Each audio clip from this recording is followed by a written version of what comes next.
Hi all, welcome to iPlus Training Solution.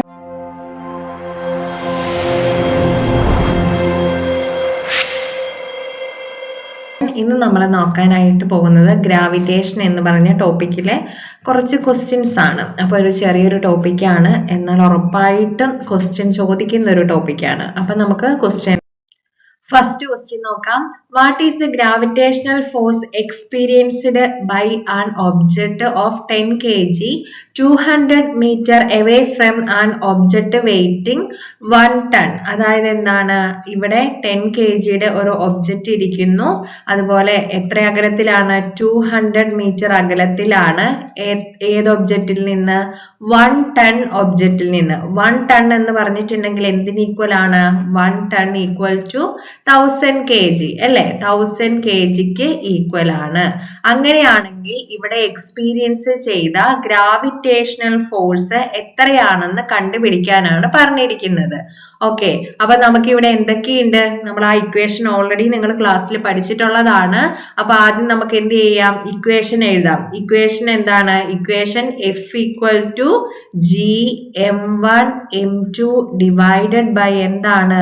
r square ആണ്, അല്ലെങ്കിൽ എന്താണ്? d സ്ക്വയർ ആണ്.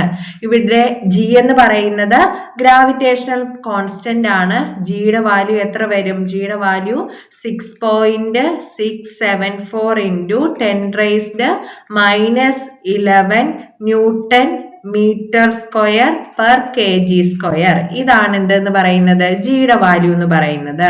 ബാക്കി m1 എന്ന് പറയുന്നത് എത്രയാണ്? 10 kg ആണ്. m2 എന്ന് പറയുന്നത് 1000 kg ആണ്. ദെൻ ഇവിടുത്തെ r സ്ക്വയർ എത്രയാണ്? 200 ആണ്. r എന്ന് പറയുന്നത് 200 ആണ്. എന്നിട്ട് എന്ത് ചെയ്യുക? ഇതെല്ലാം കൂടെ ഇവിടെ സബ്സ്റ്റിറ്റ്യൂട്ട് ചെയ്യുക. സബ്സ്റ്റിറ്റ്യൂട്ട് ചെയ്ത് കഴിയുമ്പം എന്താന്ന് കിട്ടും? g into 10 into 1000 divided by r square 200 square. ഇതെല്ലാം കൂടെ ചെയ്ത് കഴിയുമ്പോൾ നമുക്ക് ആൻസർ ഏകദേശം എത്ര കിട്ടും? 1.66 ന്യൂട്ടൺ എന്നുള്ള ആൻസറിലേക്ക് എത്തും. ഓക്കെ, അപ്പൊ ഇവിടെ നോക്കുക, ഇവിടെ എന്താണ് ആൻസർ വരുന്നത്? ആ ഒരു കാൽക്കുലേഷൻ തന്നെയാണ് ഇവിടെ കൊടുത്തിരിക്കുന്നത്. ഓക്കെ, നിങ്ങൾ ഒന്നുകൂടെ, ഇവിടെ m1 തന്നിട്ടുണ്ട് 10 kg, m2 1000 kg, ദെൻ ഇവിടെ എന്താണ്? r എന്ന് പറയുന്നത് 200 മീറ്റർ. ഇതെല്ലാം കൂടെ സബ്സ്റ്റിറ്റ്യൂട്ട് ചെയ്യുക. സബ്സ്റ്റിറ്റ്യൂട്ട് ചെയ്ത് വരുമ്പോഴത്തേക്കും 1.66 into 75 ന്യൂട്ടൺ എന്ന് വരും. ആൻസർ എത്രയാണ്? ഓപ്ഷൻ എ ആണ് ഇവിടുത്തെ കറക്റ്റ് ആയിട്ടുള്ള ആൻസർ. ആ ഒരു ഇക്വേഷനിൽ സബ്സ്റ്റിറ്റ്യൂട്ട് ചെയ്യാൻ മാത്രമേ ഇതില് ഉള്ളൂ. Okay, second question. Which scientist introduced the universal law of gravitation? Albert Einstein, Isaac Newton, Stephen Hawking, Nikola Tesla. ആരാണ്? നമ്മളിപ്പോ പറഞ്ഞൊരു ഇക്വേഷൻ ഉണ്ട് അല്ലെ? എന്താണ് ഇക്വേഷൻ എന്ന് പറയുന്നത്? F is directly proportional to m1 m2 divided by എന്താണ്? d സ്ക്വയർ എന്നുള്ളൊരു ഇക്വേഷൻ ഉണ്ട്. അതായത് ഇവിടെ അനുഭവപ്പെടുന്ന ഗ്രാവിറ്റേഷണൽ ഫോഴ്സ് എന്ന് പറയുന്നത് ഈ ഒബ്ജക്റ്റിന്റെ മാസിന്റെ പ്രൊഡക്റ്റിന്റെ ഡയറക്ട്ലിയും അതുപോലെ തന്നെ എന്താണ്, അവ തമ്മിലുള്ള ഡിസ്റ്റൻസിന്റെ സ്ക്വയറിന്റെ ഇൻവേഴ്സ്ലിയും പ്രപ്പോർഷണൽ ആയിരിക്കും എന്ന് പറയുന്നതാണ് ഏത്? Universal law of gravitation. അത് ആരുടേതാണ്? ഐസക് ന്യൂട്ടൺ ആണ്. ഐസക് ന്യൂട്ടന്റേതാണ് യൂണിവേഴ്സൽ ലോ ഓഫ് ഗ്രാവിറ്റേഷൻ എന്ന് പറയുന്നത്. അദ്ദേഹം എന്ത് ചെയ്തിട്ടുണ്ട്? ഫിലോസഫിയ ന്യൂട്രോളിസിസ് പ്രിൻസിപ്പിയ മാത്തമാറ്റിക്ക എന്ന് പറയുന്ന അദ്ദേഹത്തിന്റെ ബുക്കിൽ എന്ത് ചെയ്തിട്ടുണ്ട്? ഈ ലോ ഓഫ് ഗ്രാവിറ്റേഷനെ പറ്റി അദ്ദേഹം പറഞ്ഞിട്ടുണ്ട്. അപ്പൊ ഈ ബുക്ക് ആരുടേതാണെന്ന് പലതവണ ചോദിച്ചിട്ടുണ്ട്. ആരുടേതാണ്? ഫിലോസഫിയ നാച്ചുറാലിസിസ് പ്രിൻസിപ്പിയ മാത്തമാറ്റിക്ക എന്നുള്ള ബുക്ക് ഐസക് ന്യൂട്ടന്റേതാണെന്നും ലോ ഓഫ് ഗ്രാവിറ്റേഷൻ എന്ന് പറയുന്നത് അതിനുള്ളിലുള്ളതാണെന്നും ഓർത്തു വെക്കുക. ഏതാണ്? നമുക്കിതിൽ അറിയാം അല്ലെ? എന്താണ്? ഗ്രാവിറ്റേഷണൽ ഫോഴ്സ് എന്ന് പറയുന്നത് ഒരു ഫണ്ടമെന്റൽ ഫോഴ്സ് ആണ്. ഫണ്ടമെന്റൽ ഫോഴ്സ് ആണ്. പക്ഷെ ഇവിടെ ഓപ്ഷൻ കൊടുത്തിരിക്കുന്നത് സ്ട്രോങ്സ്റ്റ് ഫണ്ടമെന്റൽ ഫോഴ്സ് എന്നുള്ളതാണ്. ആണോ? അല്ല, നമ്മൾ ഓൾറെഡി പറഞ്ഞിട്ടുണ്ട് ഫണ്ടമെന്റൽ ഫോഴ്സിൽ ഏറ്റവും വീക്കസ്റ്റ് ആയിട്ടുള്ള ഫോഴ്സ് ആണ് ഏത് എന്ന് പറയുന്നത്? ഗ്രാവിറ്റേഷണൽ ഫോഴ്സ് എന്ന് പറയുന്നത്. അപ്പൊ ഗ്രാവിറ്റേഷണൽ ഫോഴ്സ് എന്താണെന്ന് ചോദിച്ചിട്ടുണ്ടെങ്കിൽ A long range fundamental force ആണ്. നോക്കുക, gravitational force is A long range fundamental force which is inverse inversely proportional to the square of the distance. The strong nuclear force is the strongest fundamental force and it is a short range force. Fundamental force ല് strong ആയിട്ടുള്ള അല്ലെങ്കിൽ strongest force എന്ന് പറയുന്നത് nuclear force ആണ്. അതൊരു short range force ആണ്. Fundamental force ലെ weakest force എന്ന് പറയുന്നത് gravitational force ആണ്. ഈ gravitational force എന്താണ്? long range force ആണ്. നമുക്കറിയാം അല്ലെ, ഈ gravitational force എങ്ങനെയാണ് സ്വാധീനിക്കുന്നത്? അവിടെ ഒരു ഡിസ്റ്റൻസ് എന്ന് പറയുന്നത് എന്താണ്? അവിടെ ഇൻഫിനിറ്റ് ആണ് അല്ലെ, അതുകൊണ്ട് തന്നെ അതെന്താണ്? അത് ലോങ്സ്റ്റ് ആയിട്ടുള്ള റേഞ്ച് ഉള്ള ഫോഴ്സ് ആയിരിക്കും. ഓക്കെ, സോ ആൻസർ ഏതാണ് വരുന്നത്? ഓപ്ഷൻ ബി ആണ്, A long range. Fourth question, what is the force of gravity experienced by an object at the center of the earth? എന്താണ് ഇവിടെ പറഞ്ഞിരിക്കുന്നത്? എന്താ? assume that the earth is perfectly spherical. Earth എന്ന് പറയുന്നത് perfectly spherical ആണെന്ന് assume ചെയ്തതുകൊണ്ട് ഇവിടെ experience ചെയ്യുന്ന ഒരു ഒബ്ജക്റ്റിന് എർത്തിന്റെ സെന്ററിൽ എക്സ്പീരിയൻസ് ചെയ്യുന്ന ഫോഴ്സ് ഓഫ് ഗ്രാവിറ്റി എന്ന് പറയുന്നത് എത്രയായിരിക്കും എന്നാണ് ചോദിച്ചിരിക്കുന്നത്. എത്രയായിരിക്കും? അത് 0 ആയിരിക്കും അല്ലെ. എന്തുകൊണ്ടാണ്? നമുക്കറിയാം, the center of the earth would experiences equal gravitational force from all sides. എല്ലാ സൈഡ്സിൽ നിന്നും എന്താണ്? ഈക്വൽ ഗ്രാവിറ്റേഷണൽ ഫോഴ്സ് ആണ് എർത്തിന്റെ സെന്ററിൽ അഫക്ട് ചെയ്യുന്നത്. The vector addition of all these forces amount to 0. ഇതിന്റെ എല്ലാം കൂടെ വെക്ടർ അഡീഷൻ വരുമ്പോൾ എന്തെന്ന് കിട്ടും? 0 ആകും. എന്ന് വെച്ചിട്ടുണ്ടെങ്കിൽ എന്താണ്? അത് പരസ്പരം ക്യാൻസൽ ആയി പോകും. അതുകൊണ്ട് തന്നെ എന്തായിരിക്കും? ഒരു ഒബ്ജക്റ്റിന് എർത്തിന്റെ സെന്ററിലെ ഫോഴ്സ് എക്സ്പീരിയൻസ് ചെയ്യുന്നത് എന്ന് പറയുന്നത് എത്രയായിരിക്കും? 0 ആയിരിക്കും അല്ലെ. നമ്മൾ പഠിച്ചിട്ടുണ്ട് അവിടുത്തെ acceleration due to gravity at the centre of the earth എന്ന് പറയുന്നത് എത്രയാണ്? 0 ആണ്. അതുകൊണ്ട് ഓപ്ഷൻ എ ആണ് കറക്റ്റ് ആയിട്ടുള്ള ആൻസർ, 0. ഇനി നോക്കുക, Kepler's law of planetary motion replaced circular orbit with dash. Elliptical orbit, parabolic orbit, conical orbit, hyperbolic orbit. ഇവിടെ ഏതാണ് ആൻസർ വരുന്നത്? ഇവിടത്തെ ആൻസർ എന്ന് പറയുന്നത് കെപ്ലർസ് ലോ ഓഫ് പ്ലാനറ്ററി മോഷൻ എന്ന് പറഞ്ഞിട്ടുണ്ടെങ്കിൽ എന്താണ്? അത് ലോ ഓഫ് ഓർബിറ്റ് എന്നാണ് അറിയപ്പെടുന്നത്. എന്താണ്? ലോ ഓഫ് ഓർബിറ്റ് എന്നാണ് അറിയപ്പെടുന്നത്. അതിലെന്താണ്? അതിൽ പറയുന്നതാണ് എലിപ്റ്റിക്കൽ ഓർബിറ്റൽ ആയിരിക്കും. അതായത് എന്താണ്? സർക്കുലർ ഓർബിറ്റ് എന്ന് പറയുന്നത് എലിപ്റ്റിക്കൽ ഓർബിറ്റൽ ആയിരിക്കും. അതിലെ വൺ ഫോക്കിൽ എന്തായിരിക്കും? സൺ ആയിരിക്കും. ഓക്കെ, സണ്ണുമായിട്ട് ഉള്ള ഒരു എലിപ്റ്റിക്കൽ ഓർബിറ്റ് ആയിരിക്കും ഏതെന്ന് പറയുന്നത്? ഈ കെപ്ലറിന്റെ ലോയിൽ പറയുന്നത്. ഓക്കെ, അതുവരെ എന്താണ്? അതുവരെ പറഞ്ഞുകൊണ്ടിരുന്നത് കോപ്പർനിക്കസിന്റെ ലോ അനുസരിച്ച് ഈ ഒരു ഓർബിറ്റ് എന്ന് പറയുന്നത് എന്താണ്? ശരിക്കുമുള്ള ഒരു സർക്കുലർ ഷേപ്പ് ആണ് എന്നാണ് പറഞ്ഞുകൊണ്ടിരുന്നത്. അപ്പൊ കെപ്ലർ ലോസ് ഓഫ് പ്ലാനറ്ററി മോഷനിലാണ് അത് മാറ്റിയത്. എന്താണ്? ശരിക്കും സർക്കുലർ അല്ല, അവിടെ എന്താണ്? അവിടെ എലിപ്റ്റിക്കൽ സർക്കുലർ ഓർബിറ്റ് ആണ് വരുന്നത്. അവിടെ വൺ ഫോക്കിൽ എന്തുണ്ട്? സൺ ഉണ്ട് എന്ന്, അല്ലെങ്കിൽ സണ്ണിനെ വെച്ചിട്ടുള്ള എലിപ്റ്റിക്കൽ ഓർബിറ്റ് ആയിരിക്കും ഉള്ളത് എന്നാണ് ആര് പറഞ്ഞു വെക്കുന്നത്? കെപ്ലർ പറഞ്ഞു വെക്കുന്നത്. ഓക്കെ, ഇനി നമ്മൾ അടുത്ത ക്വസ്റ്റ്യനിലേക്ക് പോവുകയാണ്. ഇവിടെ ആ ലോ ഒന്നുകൂടെ പറഞ്ഞിട്ടുണ്ട്. From the first law of Kepler's law of planetary motion we can infer that the orbit of planets is an ellipse with the sun at one of the foci. Okay, ഇനി അടുത്ത question നോക്കുക. Kepler's law of planetary motion improved dash the heliocentric theory, the geocentric theory, the big bang theory, the string theory. ഏതാണ് answer വരുന്നത്? Heliocentric theory ആണ് അല്ലെ. Option A ആണ് heliocentric theory ആണ്. അപ്പൊ കെപ്ലർ അവിടെ എന്താ പറഞ്ഞു വെക്കുന്നത്? ഓൾറെഡി തന്നെ കോപ്പർനിക്കസ് പറഞ്ഞിട്ടുണ്ട്. എന്താണ് ഇവിടെയുള്ളത്? സണ്ണ് നടുക്കായിട്ടുള്ള ഹീലിയോസെൻട്രിക് ആണ്. പക്ഷെ അദ്ദേഹം പറഞ്ഞു വെച്ചത് എന്താണ്? ഓർബിറ്റലിന്റെ ഷേപ്പ് എന്ന് പറയുന്നത് ഏതാണ്? സർക്കുലർ ഷേപ്പ് ആണ്. പക്ഷെ അവിടെ കെപ്ലർ മാറ്റി, അവിടെ എന്തല്ല? സർക്കുലർ ഷേപ്പ് അല്ല, മറിച്ച് എലിപ്സ് ആണ്. ഓക്കെ, പക്ഷെ എന്താണ് അതിന്റെ സെന്ററിൽ ആര് തന്നെയാണ്? സൺ തന്നെയാണ് എന്ന് പറഞ്ഞിട്ടുണ്ടെങ്കിൽ കോപ്പർനിക്കസ് പറഞ്ഞിട്ടുണ്ടായിരുന്ന ഹീലിയോസെൻട്രിക് ആയിട്ടുള്ള അപ്രോച്ചിന് ഒന്നുകൂടെ കെപ്ലർ എന്ത് ചെയ്തു? മാത്തമാറ്റിക്കൽ എവിഡൻസ് കൊടുത്ത് ആ ഒരു ഇതിനെ എന്ത് ചെയ്യാണ് ചെയ്യുന്നത്? സ്ട്രോങ് ആക്കുകയാണ് ചെയ്യുന്നത്. ഓക്കെ, സോ ആൻസർ ഏതാ വരുന്നത്? അടുത്ത ക്വസ്റ്റ്യൻ നോക്കാം. The value of universal gravitational constant changes is which of the following medium? Air, water, plasma. The gravitational constant is independent of the medium. ഏതാണ് ആൻസർ വരുന്നത്? നമ്മൾ ഫസ്റ്റ് ക്വസ്റ്റ്യനിൽ തന്നെ ജി എന്ന് പറഞ്ഞ ഗ്രാവിറ്റേഷണൽ കോൺസ്റ്റന്റിനെ നമ്മൾ കണ്ടതാണ് അല്ലെ? Universal law of gravitation base ചെയ്തിട്ട് അവിടുത്തെ വാല്യൂ എന്തായിരുന്നു? 6.67 into 10⁻⁻11 newton meter square kg² ആയിരുന്നു. kg-² ആയിരുന്നു. ശരിയല്ലേ? അപ്പൊ ഈ ഒരു വാല്യൂ എന്ന് പറയുന്നത് മീഡിയത്തിനനുസരിച്ച് മാറുന്നുണ്ടോ? ഇല്ല. അവിടെ എന്താണ്? അതൊരു കോൺസ്റ്റന്റ് ആണ് അല്ലെ?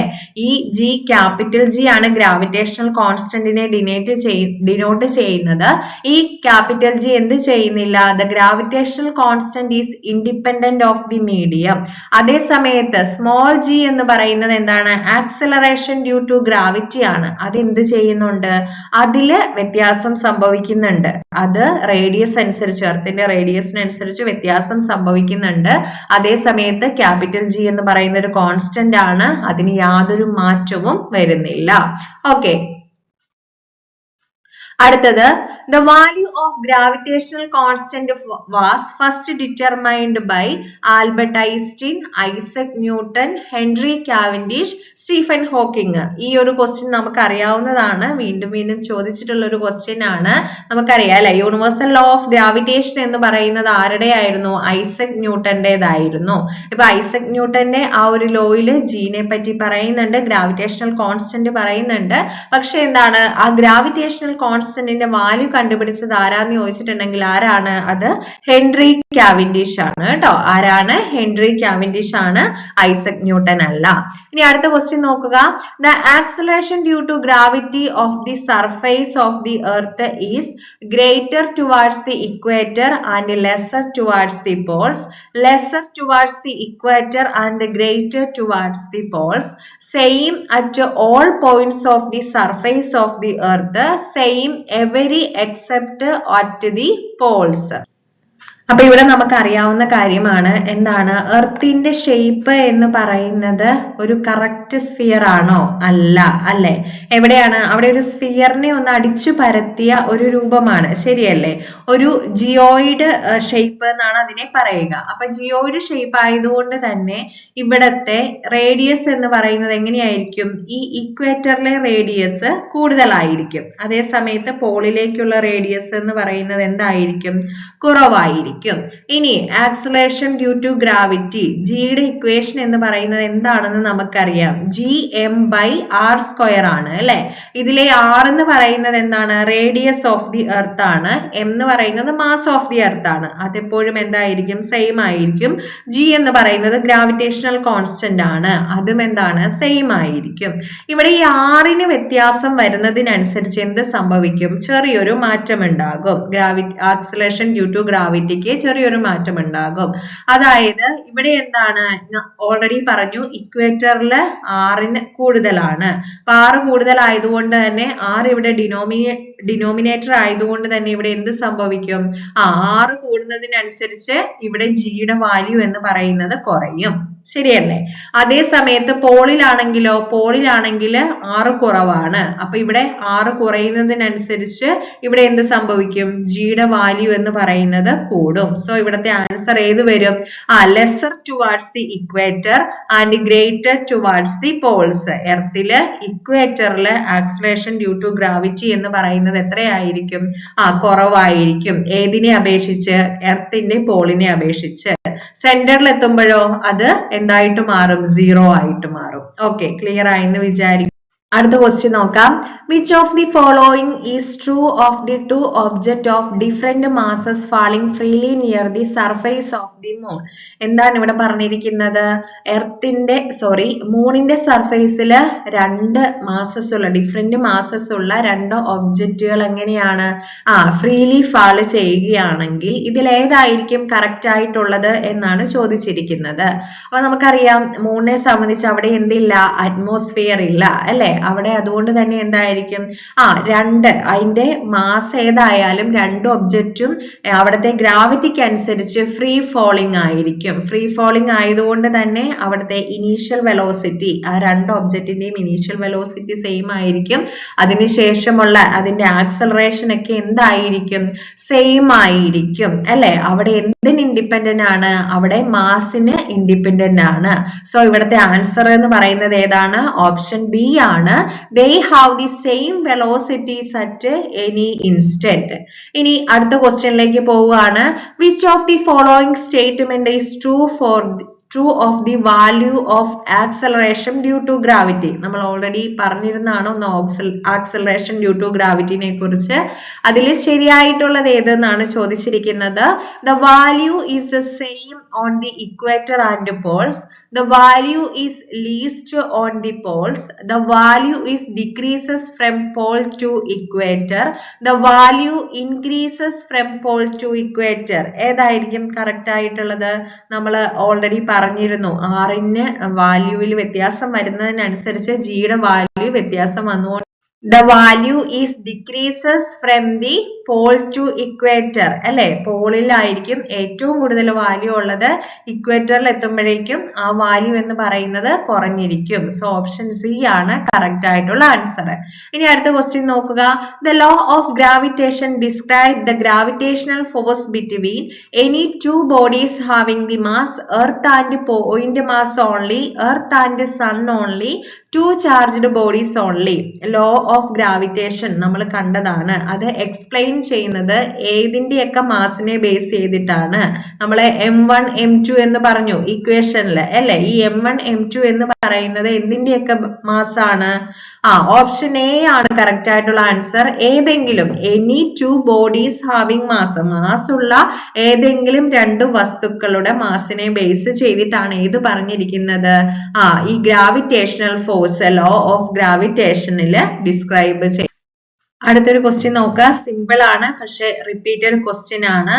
The weight of an object on the moon's surface is 1/3 of the weight on the earth, 1/5 of the weight on the earth, 1/6 of the weight on the earth, 1/2 on the weight of the earth. നമുക്കറിയാം ഒരു വസ്തുവിന്റെ വെയിറ്റിനെ depend ചെയ്യുന്നത് അല്ലെങ്കിൽ wait എന്തിനെയാണ് depend ചെയ്യുന്നത്? അതിന്റെ gravitational force അല്ലെങ്കിൽ ഗ്രാവിറ്റിനെയാണ് depend ചെയ്യുന്നത്. അപ്പൊ ഈ എർത്തിന്റെ ഗ്രാവിറ്റിയുടെ 1/6 ആണ് എവിടെയുള്ള ഗ്രാവിറ്റി എന്ന് പറയുന്നത്? മൂൺ സർഫേസിലുള്ള ഗ്രാവിറ്റി എന്ന് പറയുന്നത്. അതുകൊണ്ട് തന്നെ എർത്തിൽ അനുഭവപ്പെടുന്ന വെയിറ്റിന്റെ 1/6 ആയിരിക്കും എവിടെ അനുഭവപ്പെടുന്നത്? മൂണില് അനുഭവപ്പെടുന്നത്. സോ ആൻസർ ഏത് വരും? ഓപ്ഷൻ സി ആണ് കറക്റ്റ് ആയിട്ടുള്ള ആൻസർ. ഓക്കെ, അപ്പൊ നമ്മൾ പറഞ്ഞു ഈ ഗ്രാവിറ്റേഷൻ എന്ന് പറയുന്നത് ഒരു ചെറിയ ടോപ്പിക് ആണ്. അതിൽ നിങ്ങൾ മെയിൻ ആയിട്ട് പഠിക്കേണ്ടത് ഈ പറഞ്ഞ പോലെ മൂണിന്റെ ഗ്രാവിറ്റേഷൻ എർത്തിനെ അപേക്ഷിച്ച് എത്രയാണ് വ്യത്യാസം വരുന്നത് എന്നുള്ളത് റിപ്പീറ്റഡ് ആയിട്ടുള്ള ക്വസ്റ്റ്യൻ ആണ്. അതുപോലെ തന്നെ പോളിലും ഇക്വേറ്ററിലും അതുപോലെ എർത്തിന്റെ സെന്ററിലും വരുമ്പോൾ ആക്സലറേഷൻ ഡ്യൂ ടു ഗ്രാവിറ്റിയിലെ എന്ത് മാറ്റമാണ് ഉണ്ടാകുന്നത്? അതുപോലെ എന്താണ് നമ്മുടെ യൂണിവേഴ്സൽ ലോ ഓഫ് ഗ്രാവിറ്റേഷൻ, അവിടെ എന്ത് വ്യത്യാസമാണ്? മാസ് കൂടുമ്പോൾ അല്ലെങ്കിൽ എന്താണ് മാസ് കുറയുമ്പോൾ അവയെ തമ്മിലുള്ള ഡിസ്റ്റൻസ് കുറയുമ്പോൾ അവിടെ എന്തൊക്കെയാണ് മാറ്റങ്ങൾ സംഭവിക്കുന്നത്? ഇതാണ് റിപ്പീറ്റ് ആയിട്ട് ചോദിച്ചുകൊണ്ടിരിക്കുന്നത്. അപ്പൊ ഇത് വളരെ സിമ്പിൾ ആയിട്ടുള്ള കാര്യമാണ്. നല്ല രീതിയിൽ ഇത് പഠിച്ചു വെക്കുക. Okay, thank you.